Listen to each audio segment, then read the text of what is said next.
Those were some cool colors. Like green is my favorite color, so I've always liked the Seattle Supersonics colorway. Yeah, that's the Gary Payton, Sean Kemp. This is what you think about right away. Maybe a little bit of Kevin Durant.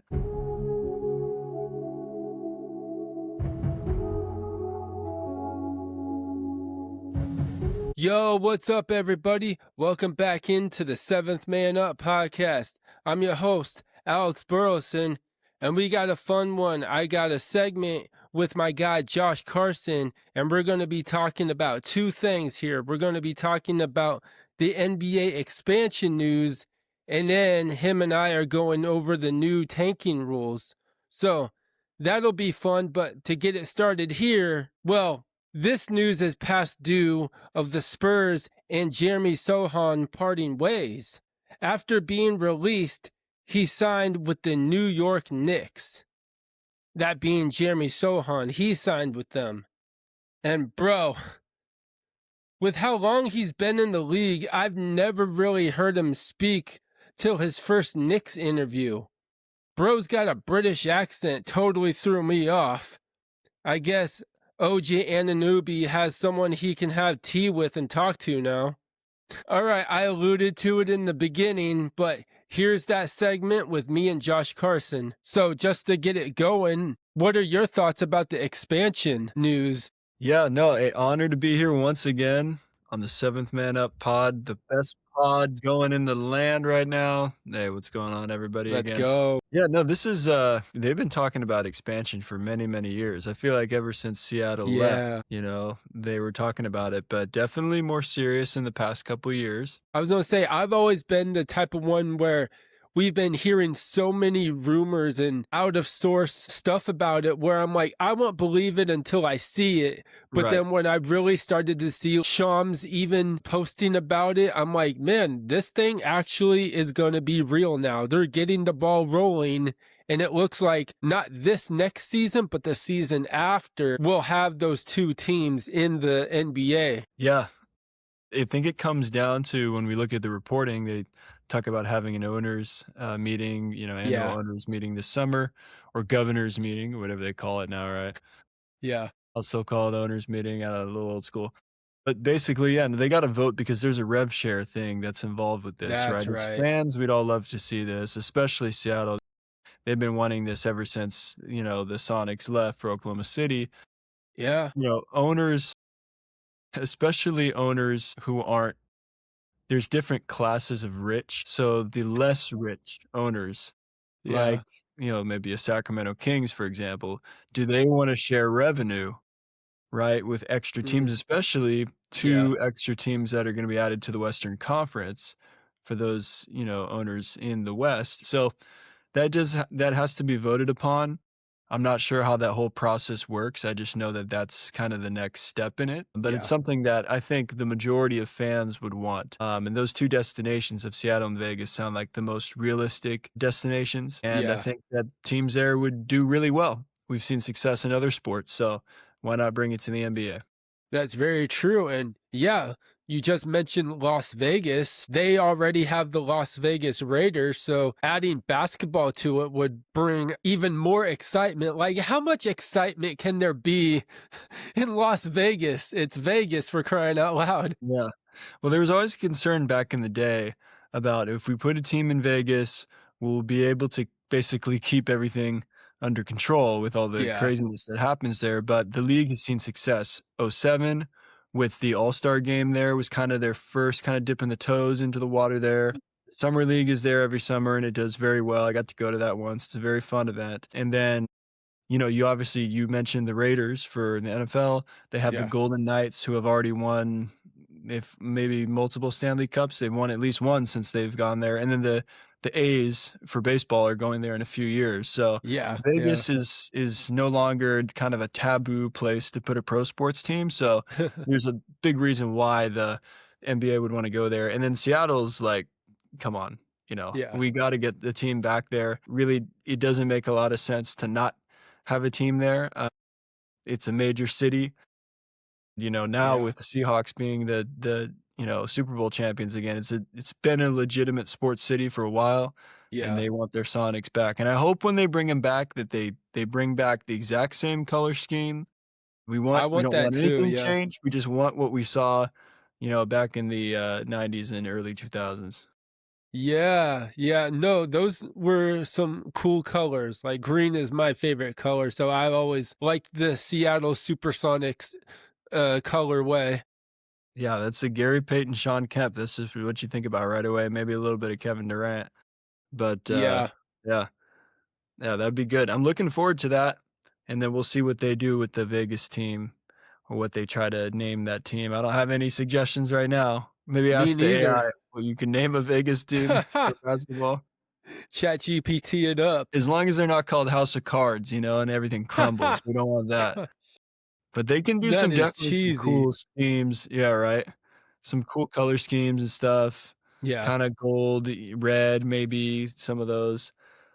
Yeah, there's a lot of different things you could do, but yeah, we'll see. I don't know as much on the business side other than the owners gotta vote on it yeah, me and neither. go from there.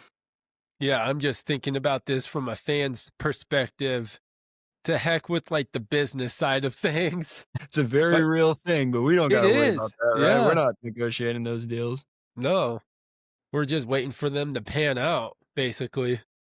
And so another thing that you mentioned that we wanted to talk about today was the Yeah. tanking, right? So, Yeah. well, But here, I wanted to ask you this question here. It's kind of drawn out, but stay with me. The question is, every expansion has an expansion draft where they can draw players from teams that aren't safe per league rules of the expansion draft.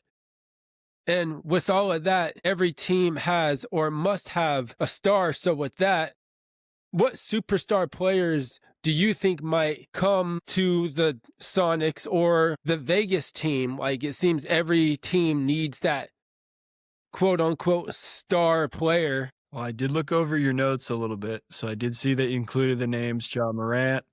I saw that you included Zion on there. Those are 2 guys that Ja Morant probably a little more than Zion, but, I would agree with you on those. Those would be guys that the Yeah, teams would probably be like, "Okay, let's see if we can move off their contract," especially Memphis. I guess they couldn't even find a deal good enough for Morant, so at this point, if he had to go in an expansion yeah, draft, they probably wouldn't mind that since they're in a full rebuild. yeah, I think an interesting thing that's part of this too is not only the stars that would be yeah, let go, but some of those kinda, like, role player level guys. I mean, what happens to, like, a yeah. Bogdanovich and guys who aren't really seeing the floor much? I mean, like, Mm, they would probably love to just be able to start over on a brand new team. that's So, very some of true. those guys, yeah. One player, since you talk about role players, one player that came into my mind that would maybe be perfect for a new team like that would be, I hate to say it because I'm a Kings fan, but Malik Monk. Maybe he would benefit from being part of the expansion draft like that. Yeah. Yeah, you know what? Before if the Kings didn't end up trading away Keon Ellis, he probably would have loved to be on an expansion team as well. They ain't giving him no Yeah, minutes. So guys yeah, like that, you could think where, if you go and have your own team, you have an expanded role. Jonathan Kuminga, is he even playing with the Hawks, bro? He'd probably love to go to Vegas or Seattle, you know. He already played for the G League Ignite team, I think, in Vegas when that still was a thing before the yeah. NBA. So he probably would love to go there and get out of. Then he would definitely have his own team. You'd think, right? So Yeah, yeah, he wants to be the guy so bad, but he's not the guy. yeah. Yeah, I think guys like that would be interesting to watch. The guys that you always wondered if you put them as like the Yeah. 1A or 1B on a team, could they lead their own team? And those are the guys that you definitely wanna look out for there. Now you want to talk about the new tanking rules? Yeah, the tanking, man. So I've seen a couple different things come up with that. It's interesting because Yeah. they've talked about freezing. I just read recently they talked about like freezing the lottery odds right before the trade deadline, whatever your record is, Yeah. or at least the stretch run of the season, you'd have to compete and not just rest everybody. Yeah. I've seen a combination of records over 2 seasons and use Yeah. the 2 seasons record to give. Basically, as a quick point that I would give is I don't think you can officially eliminate the draft at this point. At least if I was in that position, I wouldn't officially eliminate the draft.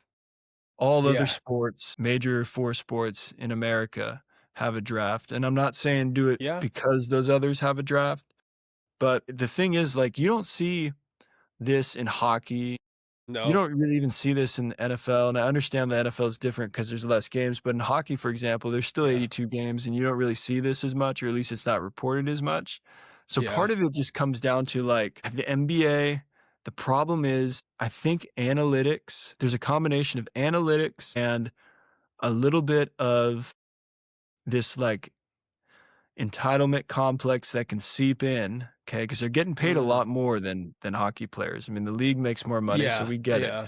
But you don't see that in other sports. There's more competitiveness. You don't have to force the players to be competitive as much as you feel like that you have to do that Exactly. with the NBA. So I think there's a thing kinda playing in there, and then analytics in the front office looks at it and says, "Well, if we can tank," and then, now what we're seeing is, let's just trade for these great players that are injured like the Wizards have, sit them on the Yeah. bench, tank, get a pick, and that's how you're rebuilding.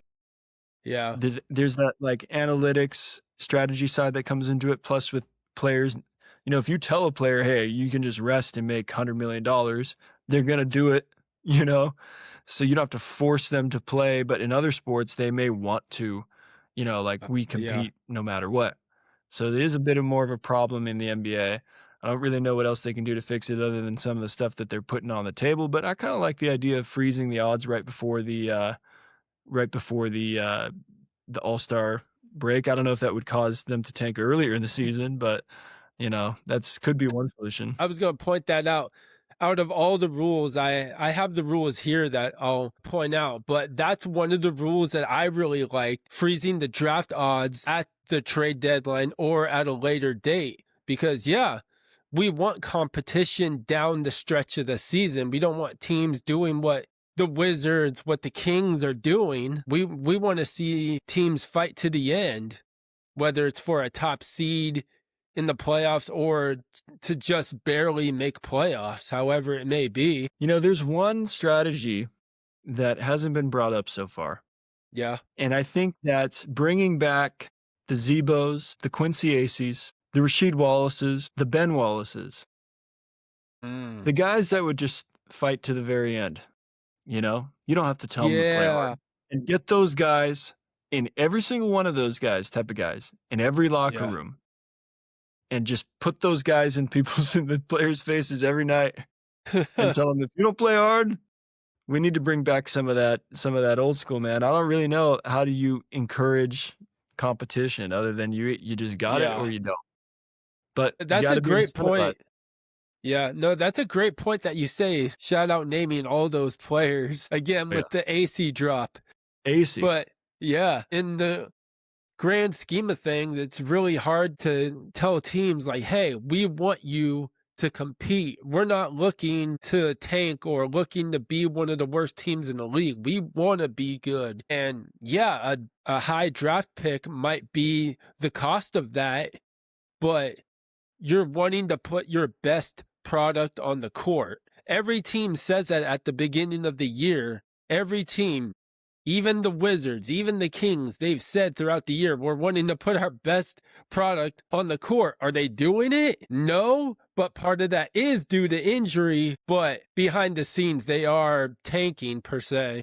And I know that some of that direction for that likely comes from management, and we can't Yeah, have a specific, like, we caught the Jazz leadership telling the player to tank whatever on camera or whatever, but there's yeah, very clear somebody from up top is directing, Will Hardy to sit his players at the end of a game. Like, that yeah, stuff is very clear, but I do wonder if it goes through some players' minds, maybe not the stars as much because they know they're gonna play regardless, but if yeah, you're like a role player, like the Jazz is Bryce Sensabaugh. This comes to mind. So the yeah, Jazz played the Heat and they sat all their players at the end of the game. The Jazz still ended up winning the game and then they got fined $500K for it. yep, So Bryce Sensabaugh for Utah, he's kind of like a good young upcoming role player.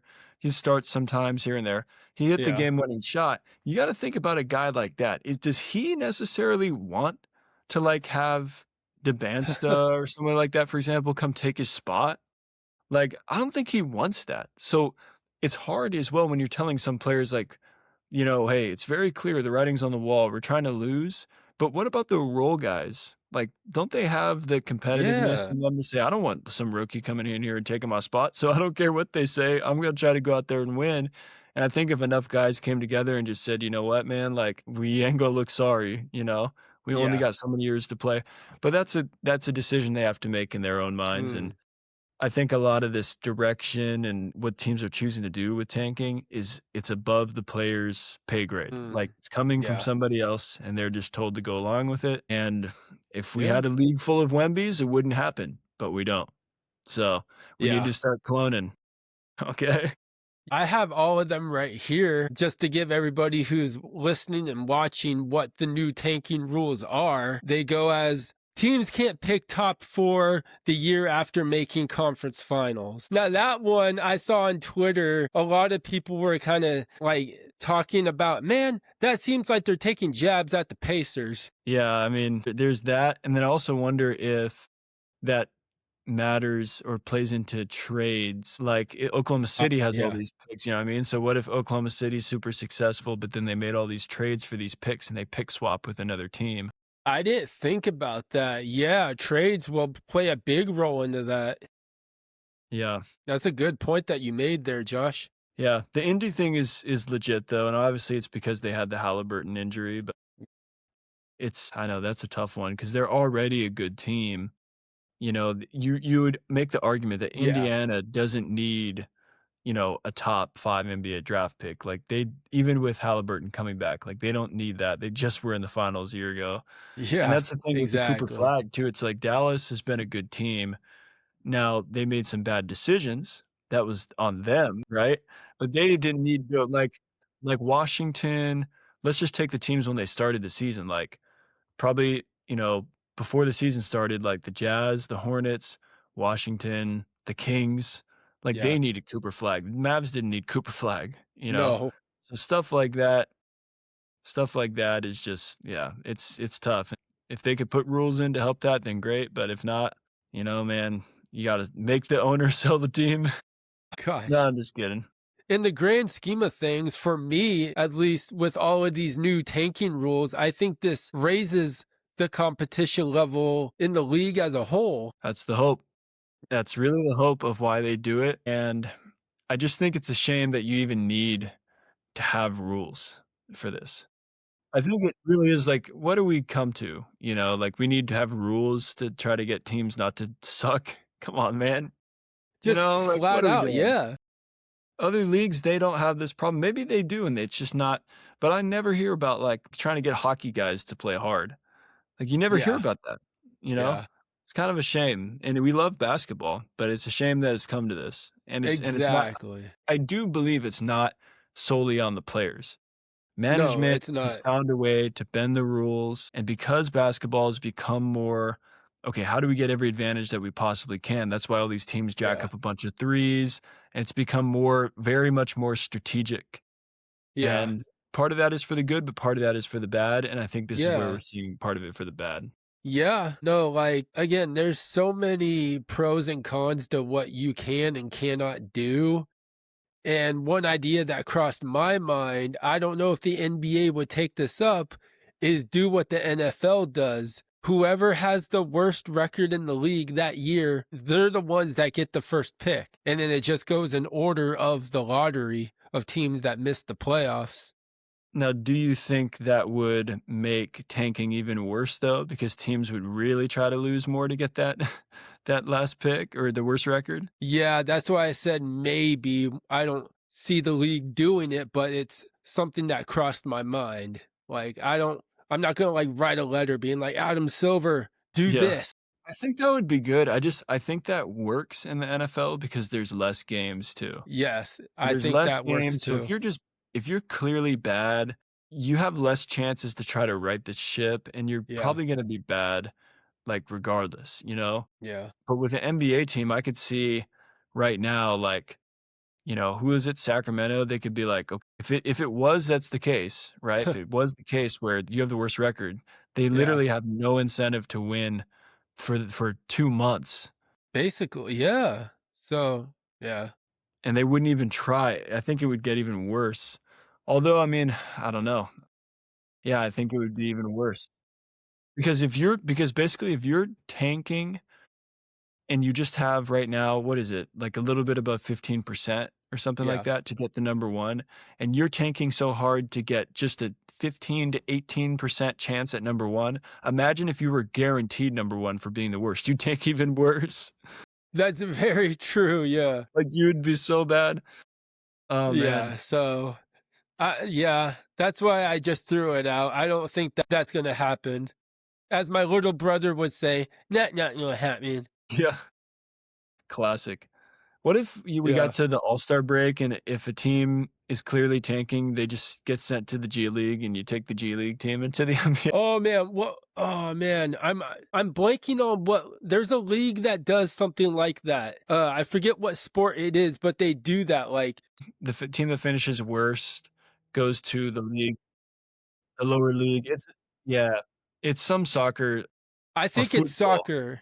Yeah, Yeah, in Europe, it's one of the leagues, and they do that, yeah, and they floated that around with the NBA, but we don't wanna see the Maine Red Claws, you know what I mean? yeah.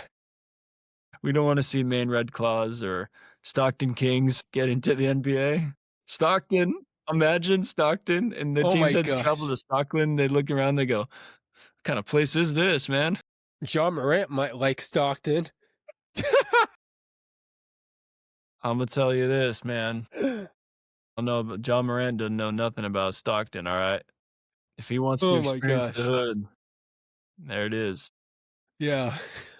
Can't come fake strapped to Stockton.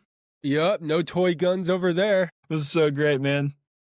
I'm glad this is gonna be on the pod. My gosh, dude. And, you know what? I think that pizza guy behind you is gonna find brighter days in Yeah. Vegas. That might be right there. Yeah, I love Malik Monk, but I do wish him the best on wherever he goes next. I like how we're saying that like it's a foregone conclusion, like he's gonna leave, dude. There's no talk about him, like, being traded. And by the way, real quick note, it's a shame though is that the Kings couldn't even trade it, like, besides Keon, right? And maybe one other small, I mean, they got Hunter. But dude, they couldn't even trade DeRozan, Levine, Sabonis, and they couldn't even trade any of them at the deadline. I think that's really sad that they Yeah, couldn't find a team that was willing to take on those guys' contracts. No disrespect, they're good players, but their yeah, contracts are obviously very, unattractive to other teams, and the Kings couldn't even find a way to offload them at the deadline. especially that Zach LaVine contract still. Oh, man. Yeah, Yeah, not good, not good. no, But, yeah, you know what? That's the yeah, Kings for you right there, man. Nice little 15-game losing streak. Let's keep it going, though, you yeah. know? At this Let's keep it point, I'm going. like, yeah, let's keep it going. Let's try to surpass the Detroit Pistons. And that's the thing too, like, the fans even want them to keep losing. Like Yeah, like, we were both like, "We don't want them to win." Because if you don't have this is the thing why they need rules, whatever the rules end up yeah, being, to wrap up the conversation, if you don't have something at this point to mm, incentivize winning, you yeah, know, there is literally no reason for them to win. They should lose every possible game that they can the exactly. Yep. rest of the way to get the best odds. But if you locked their record at All-Star break, they're already terrible. They were the worst record. They at least have something to play for the rest of the year, right? Yeah, no, that's good. And I like your wording there, like locking their record. So whatever their record was at All-Star break, boom, put that into the draft lottery chances already. And that may even make it where the league say does the draft lottery during say All-Star weekend. I think I just came up with something. I like that. I like that because tanking gets at its worst in like mid-February. It kind of starts to through the rest of the year. Like it gets at its worst. The basketball is like unwatchable the last couple of months. I agree But with that. now, if it's locked, or if it's locked at All-Star break or halfway through the Mm, season, whatever, because yeah, All-Star break isn't technically halfway, but maybe lock it at halfway through or All-Star break. Now, at least for the rest of the year, these players have something to play for. Plus, to your point, if they true. did the draft lottery, let's say the Kings did magically, because bro, we know this doesn't happen. Get the number Yeah, one pick. All right, yeah, all right. So if they somehow did get the number one pick, think about the guys on their team right now they're thinking, oh, shoot, I really got to play hard to prove Yep. that I should stay on this team because they're going to draft somebody to replace me. So now the Mm. rest of the year, they have an incentive to play hard and show Yep. why they need to just stay Exactly. on the roster. Yeah. So I think that right there, that's one of the things that they're floating out. And it's like, yeah, teams typically at the beginning of the year have more hope. The first couple of months, they'll Yeah. know if they're bad, but they won't start tanking right away. And if they do, Yeah. that's really sad, and then that would need to be addressed. But that's still, bro, if they Yeah. did that, it's like, bro, you shouldn't be getting paid millions of dollars to play if you're gonna just be That's terrible very from true. Yeah. the season, you know. Yep. But some good points here today, man. Some good points. We talked about Ja Morant in Stockton, Yeah. and we talked about a lot of other stuff. So who do Oh we my want to give a gosh. shout out to end this segment? I always got to think of Ooh. man, let's Rudy Fernandez, that's a good one. Bruno Caboclo, he's still, what is he, 2 years away from being 2 years away still? Yep. 2 years. Do you know he was on the Kings for a little bit? I do remember Bruno. Yep. Bruno, I ain't talking Mars, right? That's a bar. You could write that one down. Shout out Quincy Doobie. Doobie. That's, Yeah. oh, we always need a Doobie reference. Don't bring up KD right now, by the way. Just Doobie, just Quincy. Shout out Nando DeColo. All right. Okay. Remember that guy? Name rings a bell. Yeah. I always like to shout out Pekovic. I don't know if he's in jail or something, whatever, but shout out to Pekovic. Gosh. That's Yeah. mob ties, I think. Let me try to think of some guys now. Shout out. Yeah. Nope. I got one. Shout out Joel Prisbilla. Oh, Prisbilla, great one. Yep. Maybe I'll one-up you with Funderburk. Lawrence Funderburk. Funderburk. Shout out to him. Yep. You know, it's another guy. His name, Reggie Evans is one, but there's another one. Joel Anthony, dude. The taller Gary Payton. Yeah. He looked so much like Gary Payton.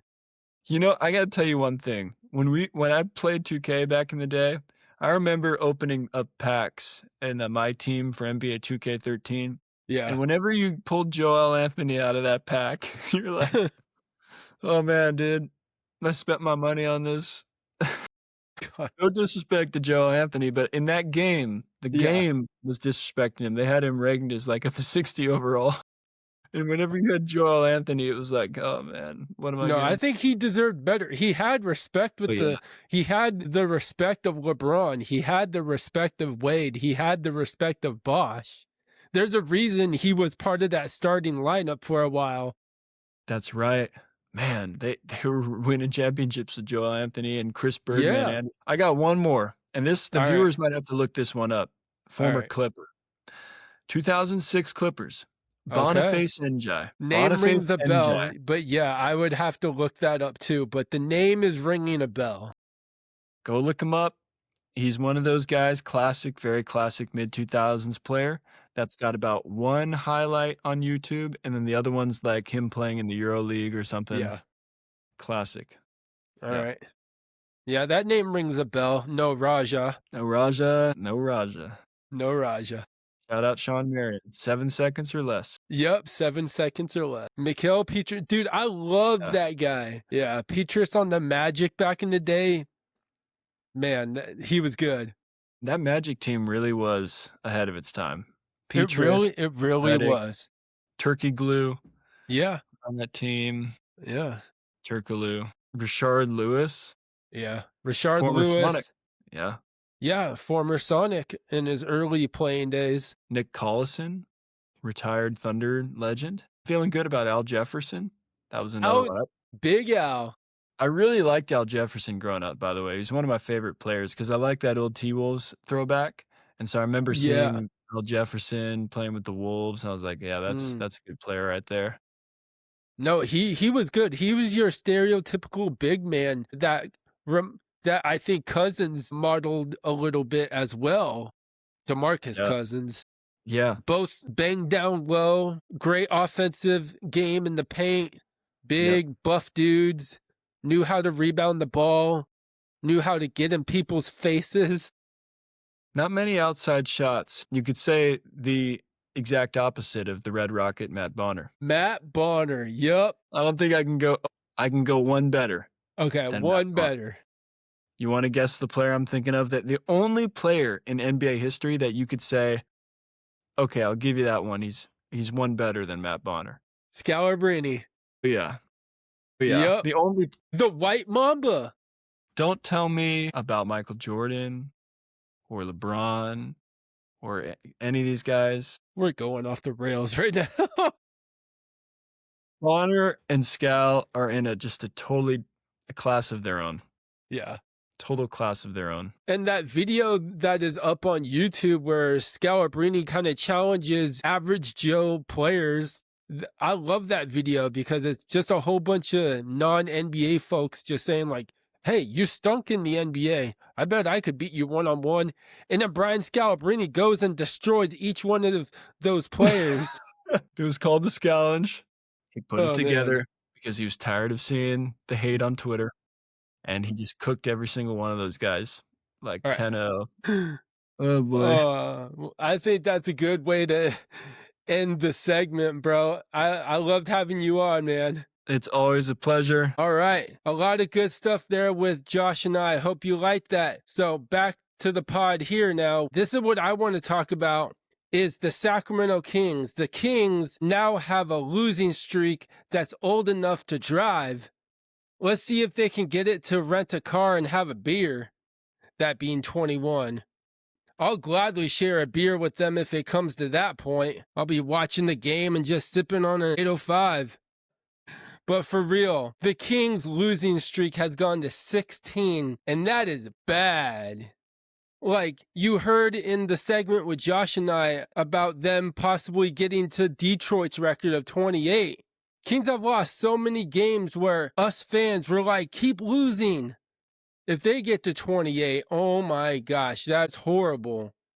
And they have, 23 games left in the season now? So it's possible.